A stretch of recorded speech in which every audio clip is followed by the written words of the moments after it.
அருட்பெருஞ்சோதி அருட்பெருஞ்சோதி தனிப்பெரும் கருணை அருட்பெருஞ்சோதி. எல்லா உயிர்களும் இன்புற்று வாழ்க, வள்ளல் மலரடி வாழ்க வாழ்க, கொல்லா விரதம் குவளை எல்லாம் ஓங்குக, நல்லோ நினைத்த நலம் பெறுக, நன்று நினைத்து எல்லோரும் வாழ்க இசைந்து. உலக மக்களே, அறிவார்ந்த அன்பர்களே, ஆண்மநேய ஒருமைப்பாடுடைய அன்பர்களே, வல்லப்பமா நமக்கு அள்ளிய திருவுட்பாவில் 3ஆம் திருமுறையில் 3ஆம் பதிகத்தில் இருக்கின்ற இரங்கல் மாலை என்ற பதிகத்தில் இருக்கின்ற பாடலுடைய விளக்கங்களை பார்த்து கொண்டிருக்கிறோம். இரங்கல் மாலை மொத்தம் 31 பாடல்களை கொண்டது. ஒவ்வொரு பாடலிலும் திருவொற்றியூரிலே இருக்கின்ற இறைவன், அதாவது சமயங்களையும் மதங்களையும் மார்க்கங்களையும் சார்ந்த இறைவன், அந்த காலகட்டங்களில் மதங்களும் மார்க்கங்களும் சமயங்களும் சார்ந்திருந்த காலகட்டங்களில் நமது இறைவன் வளர்ப்பமானவர்கள் திருவொற்றியூரில் இருக்கின்ற இறைவனை எப்படியெல்லாம் வர்ணனை செய்கிறார் என்பதையும், எப்படியெல்லாம் உருவகப்படுத்துகிறார் என்பதையும், அதன் பிறகு தன்னை ஆட்கொண்ட பிறகு எப்படியெல்லாம் இறைவன் வந்து தன்னை ஏமாற்றுகிறார் என்பதையும், தெருவழியாக ஓடுகிறான் சிவபெருமான் என்பதையும், அதன் பிறகு இவர் மனம் வருந்தி இறைவனிடம் என்னை ஆட்கொண்டதை தவிர வேற எந்த பலனும் நான் இறைவனிடம் பெறவில்லை என்பதை உலக மக்களுக்கு தெரியப்படுத்துகிறார்.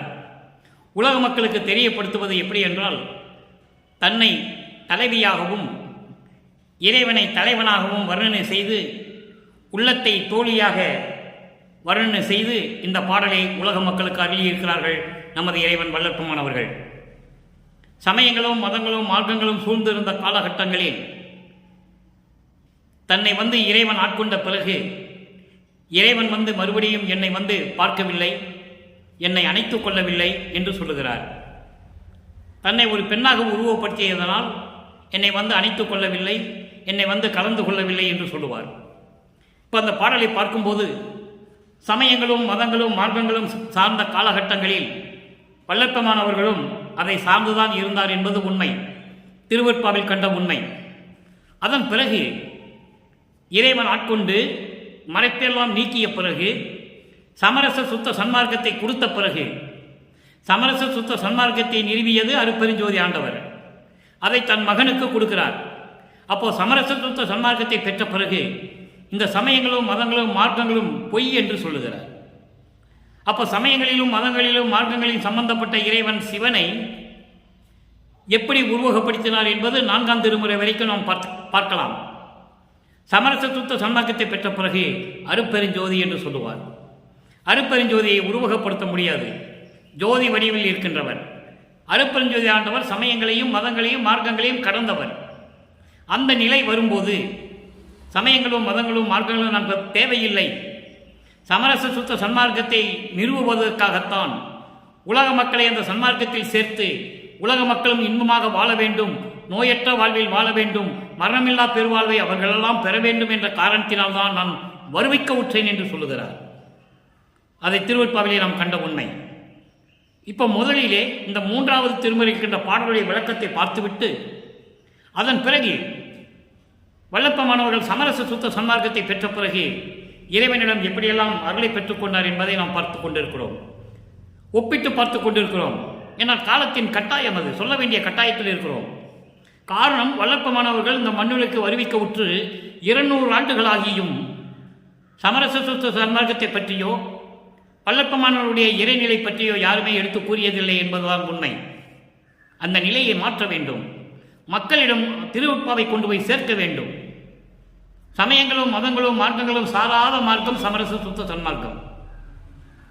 எதையும் சாராத மார்க்கம், இறைவனை நேரடியாக பார்க்கக்கூடிய மார்க்கம், இறைவனுடைய அருளை நேரடியாக பெறக்கூடிய மார்க்கம் சமரச சுத்த சன்மார்க்கம். எந்த முரண்பாடுகள் இல்லை, எந்த வேறுபாடுகள் இல்லாத ஒரு வழிபாடு, எந்த குறியீடுகள் இல்லாத ஒரு வழிபாடு, இறைவனுக்கு உகந்த வழிபாடு என்ற நிலையை நாம் பார்த்து கொண்டிருக்கிறோம். எனவே அன்பர்களே, முதலில் இந்த 3ஆம் திருமுறையில் இருக்கின்ற பாடலை பார்த்துவிட்டு அதன் பிறகு இந்த பாடலுக்கு ஏற்றபடி சமரச சுத்த சன்மார்க்கத்தை பெற்ற பிறகு இதெல்லாம் பொய் என்று சொல்லி நமக்கு உலக மக்களுக்கு எப்படி தெரியப்படுத்துகிறார் நமது இறைவன் வல்லற்பமானவர்கள் என்பதை பார்க்கப் போகிறோம். முதலிலே 3ஆம் திருமுறை பாடலை பாருங்கள். 9ஆவது பாடல், பதிகம் 3, இரங்கல் மாலை, 9ஆவது பாடல். தெரித்து மணிகள் அலை சிறக்கும் திருவால் ஒற்றி தேவர். இறைவனை எங்க இருக்கிறார் சொல்றாரு? திருவொற்றியூரில் இருக்கிற இறைவன் சொல்றாரு. அதே இது சமரச சுத்த சன்னாகத்தை பெற்ற பிறகு இறைவனை அருப்பெருஞ்சோதி என்று சொல்லுவார். சிவஞான வெளியில் இருக்கின்ற அருப்பெருஞ்சோதி என்று சொல்லுவார். சத்தியஞான சபையில் இருக்கின்ற அருப்பெருஞ்சோதி என்று சொல்லுவார். அதை நீங்கள் பார்க்கப் போகிறீர்கள். நன்றாக கவனித்துக் கொண்டே வாருங்கள். தெரித்து மணிகள் அலை சிறக்கும் திருவால் ஒற்றித்தேவர் என்னை வரித்து இங்கு எளியேன் வருந்தாமல் மாலையிட்ட நாள் அல்லது மரித்து ஒரு நாள் வந்து என்னை மருவி அணைய நான் அறியேன். குறித்து இங்கு உழன்றேன் மாதே என் குறையை எவருக்கு கூறுவேனே. தோழியிடம் சொல்லுகிறார்.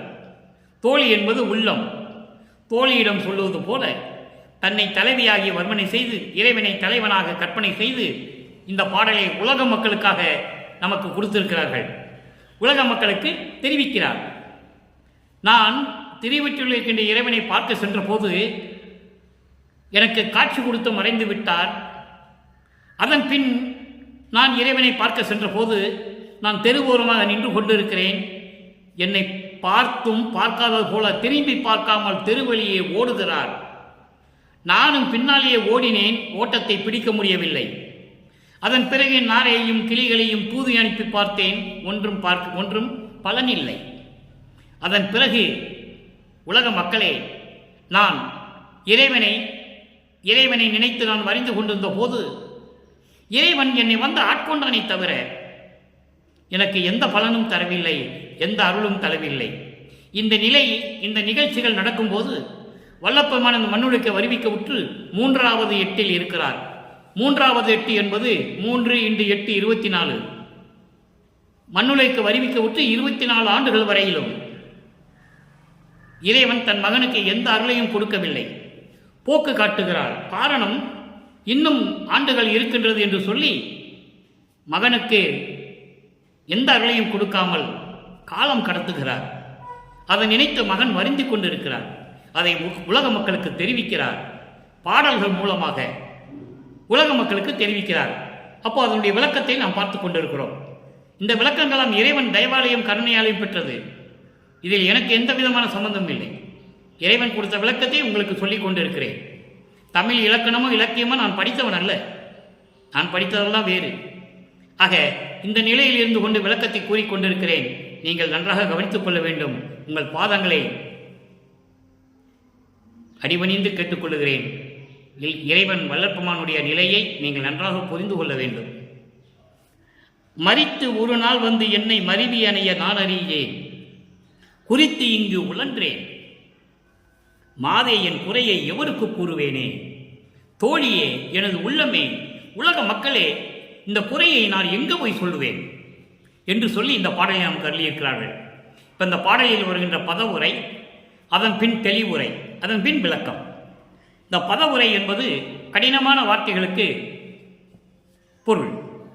தெரித்து மணிகள் அலை சிறக்கும். திருவொற்றியூர் கடல் ஓர பகுதியில் இருக்கிறது.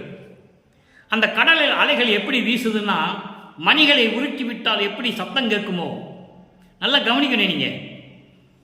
கடல் அலைகள் வீசும்போது அதனுடைய ஒளி எப்படி இருக்குதுன்னா, மணிகளை உருட்டி விடும்போது, மணிகள் சிதறி தரையிலே ஓடும்போது எப்படி சத்தம் வருகிறதோ அது போன்று கடல் அலைகளின் சத்தம் கேட்டு இருக்கின்ற அந்த கடல் ஓரத்தில் இருக்கின்ற திருவொற்றியூரில் இருக்கின்ற ஒற்றிவாணர், திருவொற்றியூரில் இருக்கின்ற இறைவன் என்று சொல்லுகிறார்.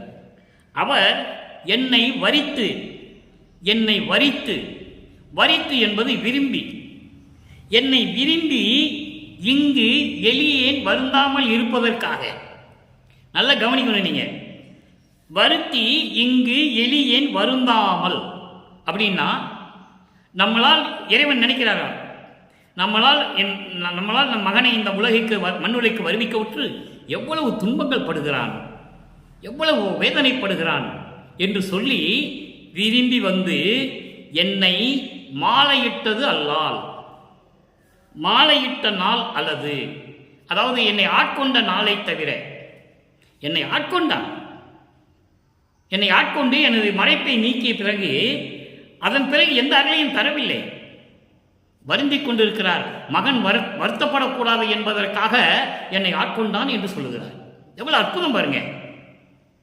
தன்னால் வருவிக்க உற்று இந்த மண்ணுலகிலே எவ்வளவு துன்பப்படுகிறான் நமது மகன் என்று சொல்லி நான் வருந்தாமல் இருக்க வேண்டும் என்பதற்காக, நான் வருந்தி கொண்டு இருக்கக்கூடாது என்பதற்காக என்னை வந்து ஆட்கொண்டானே தவிர, மாலையிட்ட நாள் அளவு என்னை ஆட்கொண்டானே தவிர, அதன் பிறகு மறித்து ஒரு நாள் வந்து என்னை மருவி அணைய நான் அறியேன்.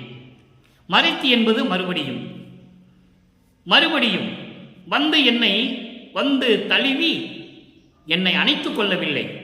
இதை நான் பார்த்து கூட இல்லை. நான் அறியேன், குறித்து இங்கு உழன்றேன். இதை நினைத்து இங்கு என்பது இந்த மண்ணுலகில் அவனால் வருவிக்க உற்று, அவனால் ஒரு தாயின் வழியாக இந்த மண்ணுலக்கு நான் வருவிக்க உற்று எந்த பலனும் அடையவில்லை என்று நான் இந்த மண்ணுலகிலே உழன்றேன், துன்பப்பட்டுக் கொண்டிருக்கிறேன்.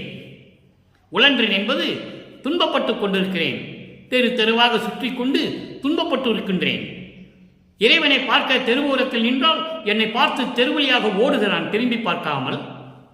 அப்படியெல்லாம் துன்பப்பட்டு கொண்டிருக்கிறேன். தோழியே, நான் இந்த குறையை யார்கிட்ட போய் சொல்லுவது? உலக மக்களே, இந்த குறையை நான் யார்கிட்ட போய் சொல்லுவது என்று சொல்லி இந்த பாடலை நாம் கருளியிருக்கிறார்கள்.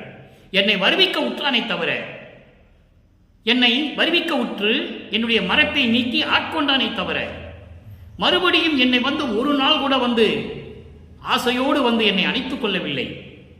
உலக மக்களே, அவனே இறைவன், அவன் என்னை வருவிக்க உற்றவன், அவனே ஓடுகிறான் என்றால் நான் இந்த குறையை யார்கிட்ட போய் சொல்லுவேன்? எவ்வளவு அற்புதமா சொல்றார் பாருங்க. சொல்லிவிட்டு இந்த பாடலை நமக்கு அருளியிருக்கிறார்கள். இந்த பாடலுடைய பொருளை வரிவிடாமல் சொல்லுகிறேன். இப்போ வரி வரியாக சொன்னோம், மொத்தமாக சொல்கிறேன்.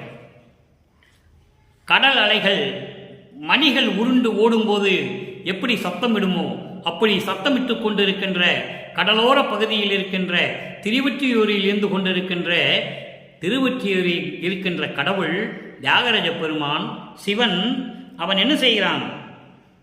என்னை இந்த மண்ணுலக்கை வருவிக்க உற்று மகன் வருந்துகிறானே என்று சொல்லி விரும்பி வந்து என்னை ஆட்கொண்டானே தவிர, அதான் மாலையிட்ட நாள் அது என்று சொல்லுகிறார். தன்னை பெண்ணாக உருவப்படுத்தியதால் மாலையிட்டது என்று சொல்லுகிறார்.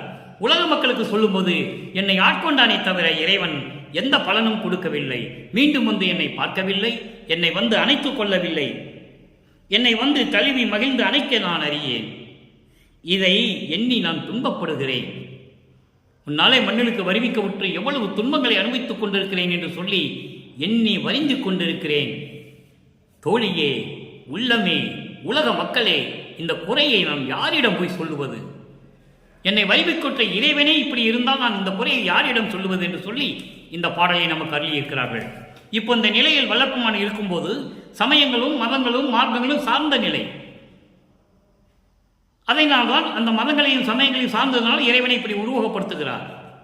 இதெல்லாம் இறைவன் வந்து ஆட்கொண்ட பிறகு இந்த பாடலில் சொல்லப்பட்ட 3 நிலைகள் நல்ல கவனிங்க. தெரித்து மணிகள் அலை சிறக்கும் திருவொற்றியூர் ஒற்றித்தவர். இதே இது சமரச சுத்த சன்மார்க்கத்தை பெற்ற பிறகு சத்தியஞான சபை தலைவன் என்று சொல்லுவார், சிவஞான வெளியில் இருக்கின்ற இறைவன் என்று சொல்லுவார். அந்த விளக்கம் நாம் பார்க்க போகிறோம். இந்த விளக்கத்திற்கு அங்கே விளக்கம் இருக்கிறது. 3ஆம் பாடலுடைய அந்த வரிகளுக்கு விளக்கம், பூரணமான விளக்கம் 6ஆம் திருமுறையில் இருக்கிறது. 2வது நிலை, என்னை வரித்து இங்கு எளியேன் வருந்தாமல் மாலையிட்ட நாள் அல்லது, நான் வருந்திக் கொண்டிருக்கும் போது மகன் துன்பப்படுகிறான் என்று சொல்லி என் மறைப்பை நீக்கி ஆட்கொண்டானை தவிர எந்த அருளையும் கொடுக்கவில்லை. அப்போ அங்கே 6ஆம் திருமுறைக்கு வரும்போது என்னென்ன அருளை பெற்றுக்கொண்டார் மக்களுக்கு சொல்ல வேண்டும். அது நமது கடமை. ஒரு பாடலுக்கு விளக்கம் மட்டும் சொல்லுவது நமது கடமை அல்ல. திருவிற்பாவினுடைய உண்மைகள், அங்கே இருக்கின்ற பிரபஞ்சத்தின் உண்மைகள், வல்லற்பெருமானுடைய இறைநிலையினுடைய உண்மைகள் எல்லாம் உலக மக்களுக்கு கண்டிப்பாக சொல்லி ஆக வேண்டும். 3வது நிலை, மறித்து ஒரு நாள் கூட வந்து என்னை அணைய நான் அறியேன். அங்கே 3ஆம் திருமுறையில் சொல்றார். சமயங்களும் மதங்களும் மார்க்கங்களும் சார்ந்த நிலையில் அதன் பிறகு சமரச சுத்த சன்மார்க்கத்தை பெற்ற பிறகு இறைவன் எப்படியெல்லாம் தன்னை கட்டி தழுவி முத்தமிட்டு கொஞ்சி குலாவி எப்படியெல்லாம் அருளை கொடுத்தார் என்பதை சொல்லுகிறார். அதையும் பார்க்க போகிறோம். 6ஆம் திருமுறை பதிகம் 20 பிள்ளை பெரு விண்ணப்பம். இங்க மனசு எப்படி துன்பப்படுகிறார், அங்கே விண்ணப்பமாக வைக்கிறார் தந்தையிடம். பிள்ளை பெரு விண்ணப்பம் 29வது பாடல். இங்கே 3ஆம் திருமுறையுடைய 9வது பாடலுக்கு 29வது பாடலிலே எப்படி சொல்லுகிறார் என்பதை நீங்கள் கவனிக்க வேண்டும். களிப்புறு சுகமாம் உணவினை கண்ட காலத்தும் உண்ட காலத்தும். அன்பர்களே, இந்த ஒரு வரிக்கு ஒரு சின்ன விளக்கம். வல்லப்பெருமான் அவர்கள் சாப்பிட்டாரு சாப்பிட்டாரு சாப்பிட்டாருன்னு சொன்னார்களே தவிர அதனுடைய உண்மையான தத்துவ வெற்றியை சொல்லவில்லை, தத்துவ சித்தியை சொல்லவில்லை, அந்த தத்துவங்களை எப்படியெல்லாம் கடந்து வந்தார் என்று சொல்லவில்லை. உணவு உண்டது கண்டது எல்லாம் தத்துவத்தினுடைய நெறிகள். அவர் சொல்லுவார் ஒரு பாடலிலே, முன்னை நான் உண்டதெல்லாம் அமுதாகிவிட்டது என்று சொல்லுவார். நல்லா கவனிக்கணும் நீங்க. இறைவன் ஆட்கொண்ட பிறகு அவர் உண்டதெல்லாம் ஏற்கனவே உண்டதெல்லாம் அமுதாகிவிட்டது என்று சொல்லுவார். இப்ப இந்த பாட்டுடைய விளக்கம் பாருங்க. களிப்புறு சுகமாம் உணவினை கண்ட காலத்தும் உண்ட காலத்தும் நெளிப்புறு மனத்தோடு அஞ்சினேன் எனைத்தான் நேர்ந்த பல் சுபங்களில் அளிப்புறு விருந்து உண்டு அமர்க என்று அழைக்க அவர்களுக்கு அன்போடு ஆங்கே ஒளிப்புறு வார்த்தை உரைத்து இயல் ஒளித்தே பயத்தோடும் உற்றனன் எந்தாய். இது பாடல். விளக்கம் பாருங்க இறைவன் எப்படி கொடுக்கிறாருன்னு. நான் பாடலை மட்டும்தான் எழுதியிருக்கேன், விளக்கம்லாம் எழுதலை. இறைவன் கொடுக்கிற விளக்கம் தான். 6 திருமுறைகளுக்கும் இறைவனுடைய தயவாலயம் கருணையாலையும் விளக்கம் எழுதியிருக்கிறோம். 6 திருமுறைகளுக்கும் அந்த விளக்கத்தை நான் சொல்லுகிறேன் உங்களிடம். களிப்புறு சுகமாம் உணவினை. களிப்புறும் சுகமாம் என்பது அதாவது ரொம்ப திருப்தி தரக்கூடிய அறுசுவை உணவு. சுகமாம் உணவு என்பது அறுசுவை உணவு. அறுசுவை உணவோடு மகிழ்வோடு பார்த்த போதெல்லாம் கண்ட காலத்தும் ஒரு விருந்து நடக்குது, அங்கே என்னென்ன உணவு இருக்கின்றது பார்க்கிறோம். அறுசுவை உணவுகள் அங்கே இருக்கின்றன. அப்படி அறுசுவை உணவுகளை கண்ட போதும் கண்ட காலத்தில் கண்ட நேரத்திலும் கூட கண்ட போதும் பார்த்த போதும் உண்ட காலத்தும் அதை உண்ட பின்பும் நெளிப்புறு மனத்தோடு. நல்லா கவனிக்கணும் நீங்க. நெளிப்புறு மனத்தோடு என்று சொல்லுகிறார். அவர் விரும்பி சாப்பிடவில்லை. அறுசுவை உணவு இருக்கிறது, அதை பார்த்த காலத்திலும் சரி அதை உண்ட காலத்திலும் சரி நெளிப்புறு மனத்தோடு, விருப்பமில்லாத மனத்தோடு, விருப்பமில்லாத மனத்தோடு அதை உண்பதற்கு அஞ்சினேன். எவ்வளவு அற்புதமா சொல்றாரு நீங்கள் கவனிக்கணும். கண்ட காலத்தும் உண்ட காலத்தும் நெளிப்புறு மனத்தோடு அஞ்சினேன். அதை பார்க்கும்போதும் சரி, அந்த அறுசுவை உணவுகளை பார்க்கும்போதும் சரி, அதை உண்ட காலத்தும் சரி, நான் விருப்பமில்லாத மனத்தோடு இருந்து கொண்டிருந்தேன், பயந்தேன். இப்படியெல்லாம் இருக்கிறதே, இந்த நிலை எப்படி மாறுமோ என்று தெரியவில்லையே என்று சொல்லி நான் பயந்து கொண்டிருந்தேன். அப்போ என்னைத்தான் நேர்ந்த பல் சுபங்களில் நேயர் அழிப்பொரு விருந்து உண்டு அமர்க என்று அழைக்க என்னை சூழ்ந்திருந்த நண்பர்கள் எல்லாம் எப்படி அருமையா சொல்றாருன்னு நீங்க பார்க்கணும். இதை பார்த்து நான் பயந்து கொண்டிருந்தேன். எப்படி சாப்பிட்றதுன்னு விரும்பாமல் வெறுப்போடு வெறுத்த மனத்தோடு நான் அஞ்சு கொண்டிருந்தேன், பயந்து கொண்டிருந்தேன்.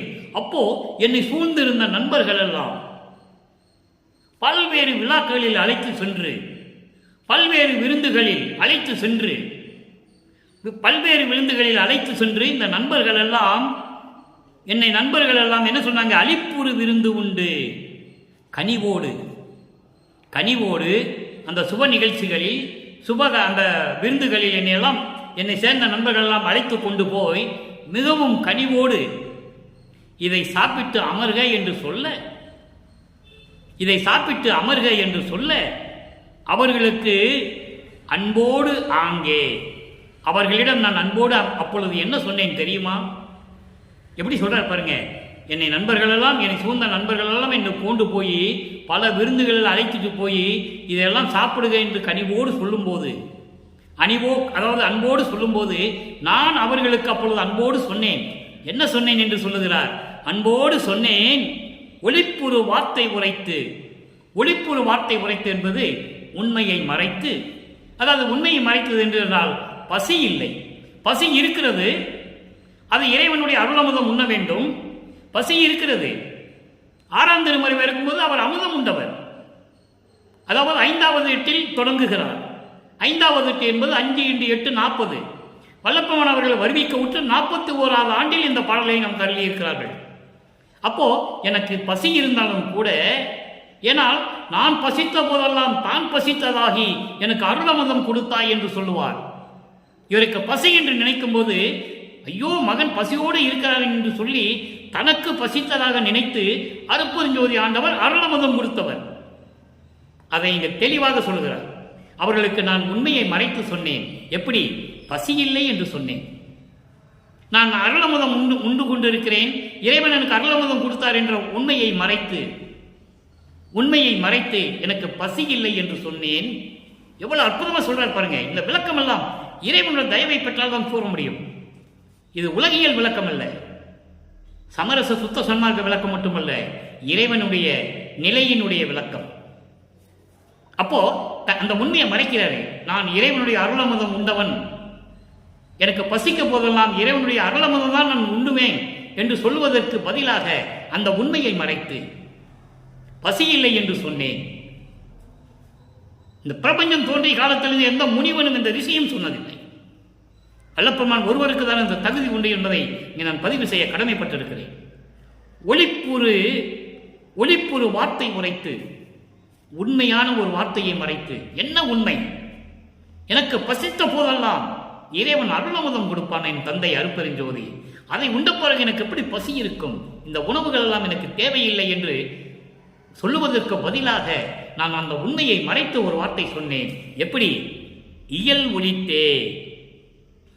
ஒளித்தே என்று சொல்லி, அதாவது பசி இல்லை என்று சொல்லி அந்த தன்மையை சொல்லி நான் அந்த உண்மையை மறைத்து இயல் ஒளித்தே பயத்தோடு உற்றனன் எந்தாய். அந்த இடத்தை விட்டு பயந்து போய் வேற இடத்தில் அமர்ந்து கொண்டேன். ஏன்னா விருந்து சாப்பிட்டு அமருக என்று சொல்லுகிறார்கள். இவர் சாப்பிட முடியாது, அந்த உண்மையை சொல்லவும் முடியாது. அதனால் அந்த உண்மையை மறைத்து, இறைவன் எனக்கு அருளமுதம் கொடுப்பான் என்ற உண்மையை அந்த சொல்லை மறைத்து எனக்கு பசி இல்லை என்று சொன்னேன். அப்படி இருந்தபோது கூட அந்த இடத்தை விட்டு பயத்தோடு நான் திரும்பி வந்து விட்டேன், வேறிடம் சென்று விட்டேன் என்று சொல்லுகிறார். பயத்தோடு உற்றனன் என்றாய். எவ்வளவு அற்புதமா சொல்றார் பாருங்க. இது கூட வல்லப்பெருமான் பல இடங்களில் சொல்லுவார். எனக்கு பசி இல்லை, என் தந்தையினுடைய அருளமுதம் உண்டவன் நான். அருளமுதம் பசி என்று நினைக்கும் போது எனக்கு அருளமுதம் கிடைக்கும், மதிமண்டலத்த மதம் வாயாரே உண்டே என்று சொல்லுவார். ஆக அந்த நிலையில் இருக்கின்றவர் நமது இறைவன் வல்லப்பெருமான் என்பதை நீங்கள் புரிந்து கொள்ள வேண்டும். அடுத்து 2வது நிலை, அங்க 3ஆம் திருமுறையில் பார்த்த பாடலுடைய 2வது நிலைக்கு, அதாவது என்னை நான் வருத்தப்படக்கூடாதாக என்னை ஆட்கொண்டான் என்று சொல்லுகிறார். இதை இங்கே எப்படி சொல்றார் பாருங்க. 6ஆம் திருமுறையிலே 22வது பதிகம் ஆன்ம தரிசனம் 9வது பாடல். 3ஆம் திருமுறையினுடைய 1வது பாடலுக்கு 6ஆம் திருமுறையிலே 9வது பாடல் விளக்கம் இருக்கிறது.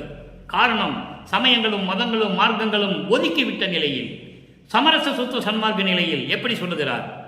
ஒன்று என காணும் உணர்ச்சி என்று உருமோ, ஒன்று என காணும் உணர்ச்சி என்று உருமோ, ஊழிதோறும் ஊழி சென்றிடினும். வல்லப்பெருமான் எந்த நிலையில் இருக்கிறார்? ஊழிதோறும் ஊழி. ஒவ்வொரு யுகத்திலும் நான் இருந்தாலும் ஊழிதோறும் ஊழி சென்றிடினும் என்றும் இங்கு இரவா இயற்கை என்று உருமோ. எப்படி சொல்றார் பாருங்க. என்று உருமோ இயல் அருள் சித்திகள் என்னை ஒன்றல் என்று உருமோ. அனைத்தும் என் வசத்தே உறுதல் என்றோ என துயர்ந்தேன். படிக்கும் போதே உள்ளம் அப்படியே பூரிக்கும், இன்பமா இருக்கும், அப்படியே அமுதம் சாப்பிட்ட மாதிரி இருக்கும். எப்படி சொல்றார் பாருங்க. ஒன்றல் என்று உருமோ அனைத்தும் என் வசத்தே உறுதல் என்றோ என துயர்ந்தேன். உன் திருவுளமே அறிந்தது இவ்வனைத்தும் உரைப்பது என் அடிக்கடி உனக்கே. உனக்கு அடிக்கடி சொல்லிக்கிட்டே இருக்கணுமா? ஒரு தடவை சொன்ன போதாதா? அவ்வளவு உரிமையோட தொண்டையிடம் சொல்லுகிறார். இப்ப பாருங்க, ஒன்று என காணும் உணர்ச்சி என்று உருமோ. ஒன்று என காணும் உணர்ச்சி, நீயும் நானும் ஒன்றுதான் என்ற அந்த உணர்வு என்னைக்கு எனக்கு வந்து சேருமோ தெரியவில்லை. நீயும் நானும் ஒன்று என்று பார்க்கக்கூடிய அந்த உணர்ச்சி உள்ள உணர்வு எனக்கு எப்பொழுது ஏற்படுமோ என்று தெரியவில்லை. அடுத்து பாருங்க, ஊழிதோறும் ஊழி சென்றிடினும், ஊழிதுவோரி சென்றிடினும் என்றும் இங்கு இரவா இயற்கை என்று உருமோ.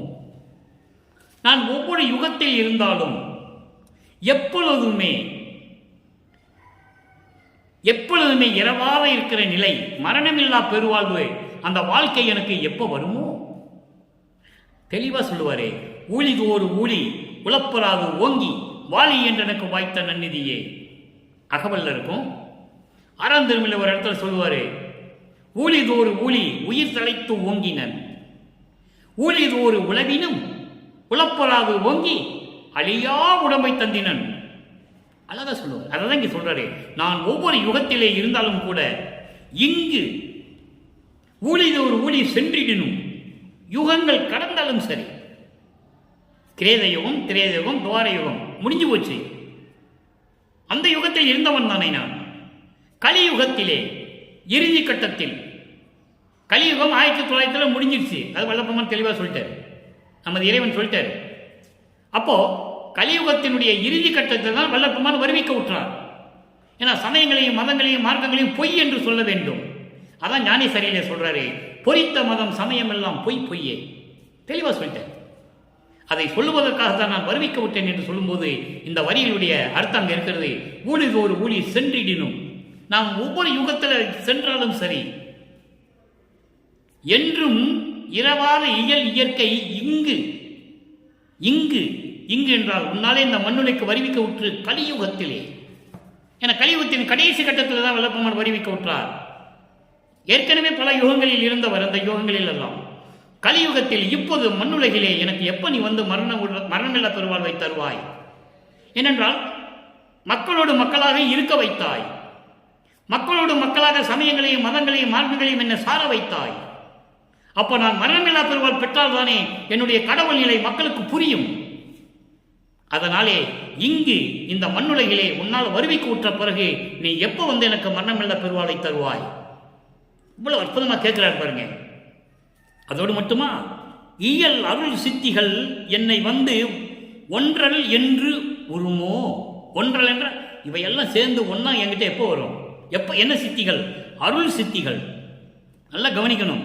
அருள் சித்திகள் என்ன? அருள், சாக கல்வி, ஏம சித்தி, தத்துவங்களை கடத்தல், அந்தங்களை கடத்தல், ஐந்தொழில்களையும் பெறுதல், இப்படி எல்லாம் அருள் சித்திகள் எல்லாம் எப்படி ஒட்டு மொத்தமாக என்னை வந்து சேரும்? ஒன்றல் என்று வருமோ. ஒட்டு மொத்தமாக, மிச்சம் பாக்கி எதுவும் இருக்கக்கூடாது, எதுவுமே மிச்சம் இருக்கக்கூடாது. மொத்தமாக எப்ப வந்து என்கிட்ட வந்து சேருமோ, அனைத்தும் என் வசத்தே உறுதல் என்றோ. எல்லாமே ஒன்று சேர்ந்து, எல்லா அருள் சித்திகளும் ஒன்று சேர்ந்து எப்ப என் கையில வந்து கிடைக்கும், எப்ப என்னை வந்து சேரும் என துயர்ந்தேன், வருத்தமடைந்தேன், துன்பப்பட்டேன், துயரப்பட்டேன், இளைத்து போனேன், இப்படியெல்லாம் சொல்லலாம்.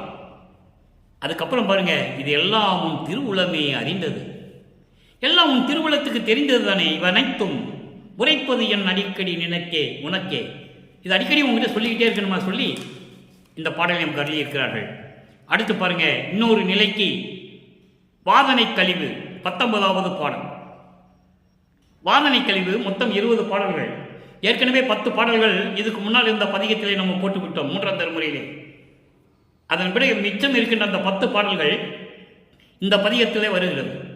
வாதனை கழிவு என்பது மாயைகளும் மயக்கங்களும் துன்பங்களும் துயரங்களையும் நீக்குவது. பாருங்க, சுகமே நிரம்ப, சுகமே நிரம்ப பெருங்கருணை தொட்டில் இடத்தே என்னை அமர்த்தி, பெருங்கருணை தொட்டில் இடத்தே என்னை அமர்த்தி அகமே விளங்க திரு அருள் ஆரமுதம் அளித்து அனைத்தும் அருளி முகமே மலர்த்தி சித்தி நிலை முழுவதும் கொடுத்து. நல்லா கவனிக்கணும், நீங்க இறைவனிட்ட எப்படியெல்லாம் பெற்றுக்கொண்டார். 3ஆம் திருமுறையிலே இந்த மண்ணிலே வருவிக்க விட்டு 24 ஆண்டுகள் வரையிலும் 3 திருமுறைகள் உருவாக்கிவிட்டன. அப்போ அங்க என்ன சொல்றாரு? ஒண்ணுமே கிடைக்கல என்ற என்னுடைய மறைப்பை நீக்கினான், என்னை ஆட்கொண்டான், நான் இறைவன் யார் என்று தெரிந்து கொண்டேன். அதுக்கு பிறகு திரும்பி வந்து எனக்கு எந்த அருளையும் கொடுக்கவில்லை என்று சொல்லுகிறார். அப்ப இங்க எப்படியெல்லாம் அருளை பெற்றுக் கொண்டார்? சித்திகள் எல்லாம் கொடுத்து மூவாமல் என்றால் சாகாமல், இரவாமல், மூப்பு அடையாமல், வயது முதிர்ந்த நிலையில் இருக்காமல், என்றும் இளமையாக. நல்லா கவனிக்க, நீங்க மூவாமல் என்று சொன்னால் இப்படி பல விளக்கங்கள் இருக்கின்றன. மரணமில்லா பெருவாழ்வு மூவாமல் இருப்பது, இளமையோடு இருப்பது, மூப்பு இல்லாமல், வயோதிகம் இல்லாமல், இந்த உடம்பெல்லாம் சுருக்கி போய் சுருக்கம் இழந்து இல்லாமல் என்றும் இளமையோடு இருப்பதாக. சகமேல் இருக்க புரிந்ததாயே. சகமேல் என்றால் இந்த மண்ணுலகில் உன்னாலே வருவிக்க உற்று இந்த மண்ணுலகிலே இதெல்லாம் கொடுத்து எனக்கு புரிந்தாய் தாயே, என்னை தந்தாயே. எப்படி சொல்ற பாருங்க, தாயுடன் முடிச்சிருக்கலாமே, என்னை தந்தாயே. சமரச சுத்த சன்மார்க்கம் உலக மக்களுக்கு தெரியப்படுத்த வேண்டும் என்பதற்காக இந்த உலகிற்கு என்னை தந்தாயே. இப்படி அருமையா சொல்ற பாருங்க, நீயே என் தந்தை அருளுடையாய், என்னை நேர்ந்து பெற்ற தாயே என்று சொல்வார். தாயும் தந்தையும் நீதானே, எம்மையும் என்னை விட்டு இறையும் பிரியாது, அம்மையும் அப்பனுமா மறுபெருஞ்சோதி அகவல்ல சொல்லுவார். ஆக அப்படியெல்லாம் கொடுத்து என்னை இருக்க புரிந்தாயே தாயே, என்னை தந்தாயே. விளக்கம் பாருங்க, சுகமே நிரம்ப பேரின்பமான நிலையில் பெருங்கருணை என்னும் அருள் தொட்டிலில், தொட்டில் என்பது இருக்க வைத்து, நிலையாக நிற்க வைப்பது, ஒரே இடத்தில் நிலையாக நிற்க வைப்பது. பெருங்கருணையோடு அந்த இடத்தில் என்னை அமர்த்தி இருக்க வைத்து அகமே விளங்க, இந்த ஆன்மா விளங்கும்படியும், இங்க அகம் என்பது ஆன்மா, ஆன்மாவும் விளங்கும்படியும் திரு அருள் ஆரமுதம் அளித்து. திரு ஆரமுதம் என்பது 4 வகையான அமுதங்கள் அண்டத்திலும் உண்டு, பிண்டத்திலும் உண்டு. அகம் அகப்புறம், புறம் புறப்புறம். இது பிண்டத்திலும் உண்டு, அகத்திலும் உண்டு. பிண்டத்திலே என்பது அகம் என்பது ஆன்மா, அதான் இங்கே சொல்றாரு அகமே விளங்க. ஆன்மா, அகம் என்பது ஆன்மா, அகப்புறம் என்பது ஜீவன், புறம் என்பது அந்த கரணங்கள், புறப்புறம் என்பது ஐம்பொறிகள். இப்படி உண்டு. அதே மாதிரி பிண்டங்களிலும் உண்டு, அண்டங்களிலும் உண்டு. அகம் என்பது அக்னி, அகப்புறம் என்பது சூரியன், புறம் என்பது சந்திரன், புறப்புறம் என்பது நட்சத்திரங்கள்.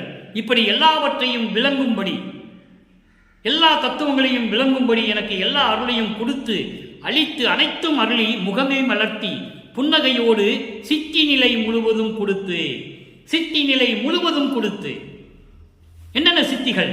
ஏற்கனவே சொன்னது போல சாகா கல்வி, ஏம சித்தி, தத்துவங்களை நிகரம் செய்தல், கடவுள் நிலை அறிந்த அம்மயமாதல், அண்டங்களை கடத்தல், ஐம்பொழில்களையும் கொடுத்தல், இப்படி எல்லாமே சித்திகள் தான். எல்லா சித்திகளும் கொடுத்து மூவாமல் என்றும் இளமையோடு இருக்கும்படி, அதாவது இரவா நிலையில் இருக்கும்படி, அதாவது மரணமில்லா பெருவாழ்வையும் இந்த சகமேல் உன்னால் வருவிக்க விட்டிருந்த மண்ணுலகிலே எனக்கு இருக்க புரிந்தாயே, என்னை தந்தாயே என்று சொல்லுகிறார்.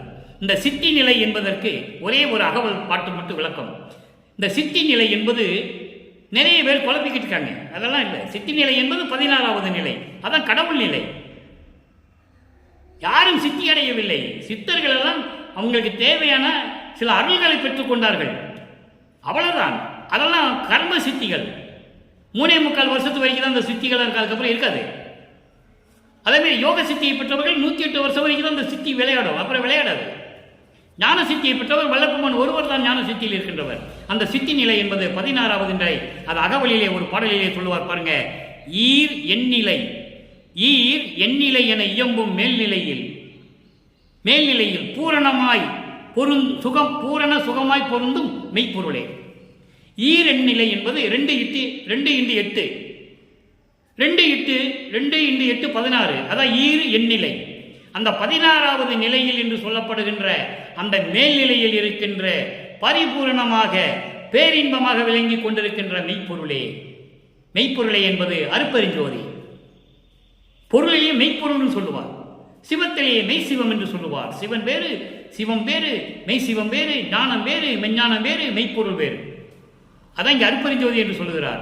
ஆக 16வது நிலைதான் சிவ ஞான நிலை, அதுதான் கடவுள் நிலை, அதுதான் சித்தி நிலை, அதுதான் சித்தி நிலை. திருவந்தியார் பதியத்தில் கூட சொல்லுவார், 6ஆம் திருமுறையிலே 64வது பதிகம் திருவந்தியார் 10வது பாடலிலே சொல்லுவார், முத்தியை பெற்றேன், அம்முத்தியினால் ஞான சித்தியை உற்றேன். அதான் ஞான சித்தி. ஞான சித்தி என்பது சித்தி நிலை. சித்த நானேன் என்று உந்திப்பெற, நான் கடவுளாயிட்டேன்னு சொல்றேன். உந்திப்பெற என்பது காற்றிலே ஒரு உந்திர சக்தி. உந்தியை நான் மக்களிடம் சொல்லி பார்த்தேன், யாரும் கேட்ட பாடில்லை. நீயாவது பிரபஞ்சத்தில் போய் சொல்லு, நான் கடவுளாகிவிட்டேன் என்று சொல்லு, ஞான சித்தியை பெற்றவன் நான் ஒருவன் தான் என்று சொல்லு என்று சொல்லி உந்தியிடம் சொல்லுகிறார். இப்படி இதுதான் சித்தி நிலை. இறுதியாக ஒரே ஒரு பாடல் விளக்கம் நண்பர்களே. 58 கைமாறு இன்மை. நீ என்னை ஆட்கொண்டு எல்லாம் கொடுத்துட்ட. அங்கேயும் 9வது பாடல். இந்த 9வது பாடலுக்கு இறுதியான விளக்கம் அங்கே. நீங்க எல்லாமே கொடுத்துட்டேன், உனக்கு என்ன கைமாறு செய்ய போறேன் சொல்லுகிறார். வன் செயல் பொறுத்து ஆட்கொண்ட வள்ளலே. இங்கே அருட்பெருஞ்சோதிக்கு ஒரு பெயர் உண்டு, அருட்பிரகாச வள்ளல். அருட்பிரகாச வள்ளல் என்றால் அருட்பெருஞ்சோதி ஆண்டவரே. அதுதான் பெருமானுக்கு நிலைத்து நின்றது. இறைவனிட்ட பெயர் செல்வப்பிள்ளை. ராமையா பிள்ளையும் சின்னையம்மையர்களும் பெற்ற பெயர் இட்ட பெயர் ராமலிங்க பிள்ளை. ஆனால் நிலையாக நின்ற பெயர் அருட்பிரகாச வள்ளலார். அவர்தான் அருட்பெருஞ்சோதி. அருட்பெருஞ்சோதி பெயர் தான் நிலையாக நின்றது. இப்ப பாருங்க, வன் செயல் பொறுத்து ஆட்கொண்ட வள்ளலே, அடியேன் தன் முன் செயல் அவைகளோடு முழுகி பின் செயல்கள் எல்லாம் என் செயலாக காணேன். என்னை கலந்து ஒன்றாய் நின்றோய். என்னை கலந்து ஒன்றாக நின்ற பிறகு நின் செயலாக கண்டேன். எவ்வளவு அற்புதமா சொல்றாரு பாருங்க. அதுக்கு முன்னால என் செயல் என்ன எனக்கு அதெல்லாம் தெரியாது, அதெல்லாம் தெரியாது எனக்கு. நீ என்னோட கலந்த பிறகு இதெல்லாம் உன் செயல் என கண்டுகொண்டேன். கண்ட பின் நிகழ்த்தல் என்ன, இதெல்லாம் பார்த்து பிறகு சொல்வதற்கு என்ன இருக்கிறது? நான் என்ன கைமாறு செய்ய போறேன் உனக்கு சொல்றேன். பொருளை பாருங்க. வன் செயல் பொறுத்து. வன் செயல் என்பது துன்மார்க்கம். துன்மார்க்கம் என்பது சமயங்கள், மதங்கள், மார்க்கங்கள் இவற்றில் நான் இருந்து கொண்டு, நான் யார் என்ற தெரியாத நிலையில் இருந்து கொண்டு நான் செய்த செயல்களை எல்லாம் மன்னித்து, எப்படி திருநூறு பூசினாரு, உத்திராட்சி கொட்டை போட்டிருந்தாரு, பூநூல் போட்டிருந்தாரு, கடுக்காம போட்டிருந்தாரு, சமய வழிபாடுகள்லாம் செஞ்சுக்கிட்டு இருந்தாரு. அப்போ அவருக்கு தெரியாது. அதான் சொல்றாரு வன் செயல் பொறுத்து. இந்த சமயங்களிலும் மதங்களிலும் மார்க்கங்களிலும் இருந்த அந்த செயல்களை எல்லாம், நான் செஞ்ச செயல்களை எல்லாம் பொறுத்து மன்னித்து என்னை ஆட்கொண்ட வள்ளலே. அப்போ அவர் சுத்த சன்மார்க்கம் பெற்றுவிட்டார். வள்ளலே, அடியேன் தன் முன் செயல் அவைகளோடு முடுகி பின் செயல் எல்லாம் என் செயலாக காணேன். நான் ஏற்கனவே செய்த செயல்கள் எல்லாம், சமயங்களையும் மதங்களையும் மார்க்கங்களையும் சார்ந்து கொண்டிருந்த அந்த செயல்களை எல்லாம் விரைந்து வந்து வலுக்கட்டாயமாக வந்து அவற்றையெல்லாம் நீக்கி, அதற்கு பிறகு நான் சுத்த சன்மார்க்கத்தை பெற்றபோது கூட பின் செயல்கள் எல்லாம், அதற்கு பிறகு நான் செய்த செயல்களை எல்லாம் நான் செயலாக கண்டேன், என் செயலாக காணேன். இதெல்லாம் நான் செய்யல, நீ செய்ய சொன்ன செஞ்சேன். நீ சமயங்களையும் மதங்களையும் மார்க்கங்களையும் சார்ந்து இருக்க சொன்ன செஞ்சேன். இப்ப வேண்டான்னு சொல்றேன், விட்டுட்டேன். ஆக என் செயல் ஒன்றும் இல்லை. என்னை கலந்து ஒன்றாய் நின்றாய், என்னோடு கலந்து ஒன்றாகி விட்டாய். அதன் பிறகு நின் செயலாக கண்டேன். இதெல்லாம் உன் செயல்தானோ என்று நான் பார்த்து விட்டேன். இதெல்லாம் உன் செயல் என்று நான் பார்த்து விட்டேன், தெரிந்து கொண்டேன், தெளிவாக இருக்கிறேன். கண்ட பின் இதெல்லாம் நான் பார்த்த பிறகு நிகழ்த்தல் என்ன, இதெல்லாம் நான் பார்த்த பிறகு நான் சொல்வதில் என்ன இருக்கிறது? நான் உனக்கு என்ன கைமாறு செய்ய போகிறேன்? சொல்வாயாக என்று சொல்லி இந்த பாடலை அருளி இருக்கிறார்கள். நமக்கு அற்புதமாக இருக்கும். நீ என்னோடு கலந்து விட்டாய் சொல்வதற்கு பல இடங்களிலே பல பாடல்கள் இருக்கின்றன. நான் தானானான், தான் நானானான், தேனானான், உள்ள முழுவதும் தித்தித்து நிற்கின்றான், வானானான், அருமையா சொல்லுவார். கோனானான் என்னும் குழாவுகின்ற கோமானே, நீயும் நானும் ஒன்றாகிவிட்டோம் என்று சொல்லுவார். அப்படி நீ என்னோடு கலந்த பிறகு எல்லா செயலுமே உன்னுடையது என்று நான் தெரிந்து கொண்டேன். இது தெரிந்து கொண்ட பிறகு நான் சொல்லுவதில் என்ன இருக்கிறது? நான் உனக்கு என்ன கைமாறு செய்ய போகிறேன் என்று சொல்லி இந்த பாடலை நமக்கு அருளி இந்த விளக்கத்தை நமக்கு முடித்து கொடுத்திருக்கிறார்கள் நமது இறைவன் வல்லற்பமானவர்கள். 3ஆம் திருமுறையிலே 3ஆம் பதிகத்திலே இருக்கின்ற இரங்கல் மாலை 9வது பாடலுக்கு இவ்வளவு விளக்கம் இருக்கிறது. சமயங்களையும் மதங்களையும் சார்ந்திருந்த நிலையில் எப்படி இருந்தார் நமது இறைவன் வல்லற்பமானவர்கள்? அதன் பிறகு அருட்பெருஞ்சோதி ஆண்டவரான பிறகு சமரச சுத்த சன்மார்க்கத்தை பெற்ற பிறகு எப்படி இறைவனிடம் அருளை பெற்றுக் கொண்டார் என்பதை உலக மக்களுக்கு தெரிவிக்கிறார். எனவே அன்பர்களே, நீங்களும் இந்த நிலையில் இருந்து கொண்டு, சமரச சுத்த சன்மார்க்க நிலையில் இருந்து கொண்டு, இறைவன் ஒருவனே என்ற நிலையில் இருந்து கொண்டு, அந்த இறைவன் ஜோதி வடிவில் இருக்கிறார் என்ற நிலையில் இருந்து கொண்டு, சைவ நெறியில் இருந்து கொண்டு, உயிரின் மேல் இரக்கம் கொண்டு, தயவும் கருணையும் கொண்டு, அருட்பெருஞ்சோதி அருட்பெருஞ்சோதி தனிப்பெருங்கனை அருட்பெருஞ்சோதி என்ற மகாமந்திரத்தை உச்சரித்து இறைவனுடைய அருளையும் அவருடைய செல்வங்களை எல்லாம் பெற்று நோயற்ற வாழ்வில் நீங்கள் வாழ வேண்டும். இந்த மண்ணுலகிலே நீங்கள் நோயற்ற வாழ்வில் வாழ்ந்து மகிழ்வோடு இருக்க வேண்டும் என்று சொல்லி இறைவனுடைய தயவோடையும் கருணையோடையும் வாழ்த்தி விடைபெறுகிறேன். இந்த வள்ளலார் ஊழியன். மீண்டும் நாளை சந்திப்போம். நன்றி, வணக்கம். அருட்பெருஞ்சோதி அருட்பெருஞ்சோதி தனிப்பெரும் கருணை அருட்பெருஞ்சோதி.